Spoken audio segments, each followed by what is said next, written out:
மணப்பாறையில் சாதி மறுப்பு திருமணம் செய்ய முயன்ற இளைஞரை கடத்தி தாக்கிய நாம் தமிழர் கட்சி நிர்வாகி மீது 7 பிரிவுகளின் கீழ் வழக்கு பதிவு செய்யப்பட்டுள்ளது. திருச்சி தனியார் கல்லூரியில் படிக்கும் சொரியம்பட்டியைச் சேர்ந்த சந்தோஷ் கல்லூரி மாணவி ஒருவரை காதலித்துள்ளார்.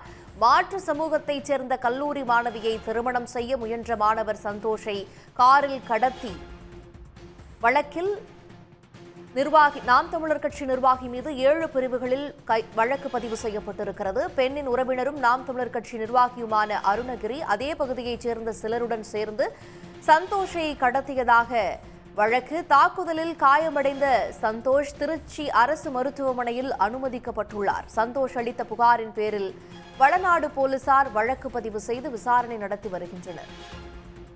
விவரங்களோடு செய்தியாளர் மருதமுத்து இணைகிறார். மருதமுத்து, இப்ப நாம் தமிழர் கட்சி நிர்வாகி மீது இந்த கடத்தல் வழக்குல 7 பிரிவுகள்ல வழக்கு பதிவு செய்யப்பட்டிருக்கு.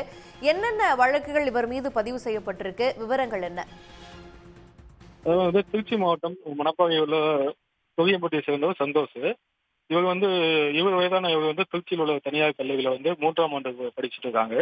இவர் ஒரு சமூகத்தை சேர்ந்தவர். இவர் இதே ஒரு சேர்ந்த மாற்று சமூகத்தை சேர்ந்த ஒரு இளப்பெண்ணை அந்த பெண்ணை திருச்சியில் உள்ள தனியார் கல்லூரியில் பயின்று வருவார். அந்த பெண்ணை காதலிக்க கடந்த வாண்ட இவரும் காதலித்துட்டாங்க. இந்த நிலையில கடந்த 14ஆம் தேதி வீட்டை விட்டு வெளியேறி இது மதுரையில் உள்ள ஒரு இடத்துல தங்கியிருக்காங்க. இது சொந்தமாக பெண்ணின்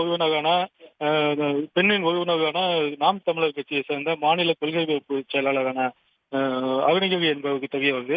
இவர் தங்கியிருக்க இடத்துக்கு தன்னோட நண்பர்களுடன் போய் இந்த காதல் ஜோடிகளை இவரின் பிரித்து தனியாக அழைத்து வந்துள்ளனர். ஒரு காரில் கடத்தி வந்துள்ளனர். அங்கிருந்து காதல் ஜோடிகளை கடத்தி வரும்போது அந்த சந்தோஷை காவிக்குள்ளேயே வைத்து அடித்து மிகவும் கொடுமையாக தாக்கி துன்புறுத்தியுள்ளனர். இதுல அவருக்கு பல இடங்களில் காயம் ஏற்பட்டுள்ளது. மேலும் அவர் மீது தீ வைத்ததாகவும் ஒரு தகவல் வெளியாகி இருக்கு.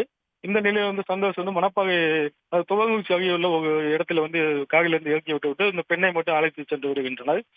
இந்த சம்பந்தமா இந்த சம்பவம் 14ஆம் தேதி கடத்தப்பட்டு வீட்டை விட்டு தலைமறைவான 14ஆம் தேதி இவர்களால் கடத்தப்பட்டிருக்காங்க. இந்த நிலையில் நேற்று சந்தோஷுக்கு உடல்நிலை பாதிக்கப்பட்டு மிகவும் மோசமான நிலைக்கு சென்று வருகின்றார்.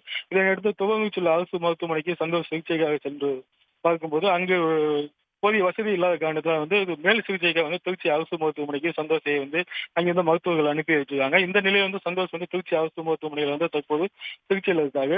இது சம்பந்தமான வளநாடு காவல்துறை வழக்கு பதிவு செய்து சந்தோஷிடம் சென்று வாக்குமூலம் பெற்று இன்று வழக்கு பதிவு செய்துள்ளனர். வழக்கு பதிவு செய்து நாம் தமிழர் கட்சியும் வழக்கறிஞராக உள்ள அருணகிரி என்பவர் மீது வழக்கு பதிவு செய்துள்ளனர். மேலும் அவருடன் சென்ற கார்த்தி பருவன்குமார் என்ற 3 பேரையும் அருணகிரி சேர்ந்த 3 பேரையும் கைது செய்துள்ளனர். மேலும் இந்த சம்பவத்தில் மேலும் 3 பேருக்கு சம்பந்தம் இருப்பதாக தெரிகிறது. அவர்கள் மீது மொத்தம் 7 பிரிவுகளில் போலீசார் வழக்கு பதிவு செய்துள்ளனர்.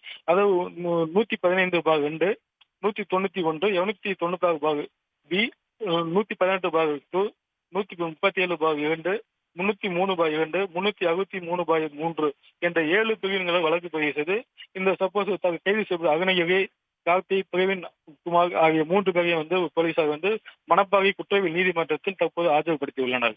உடனுக்குடன் செய்திகளை தெரிந்து கொள்ள சன் நியூஸ் பெல் ஐகானை கிளிக் பண்ணுங்க.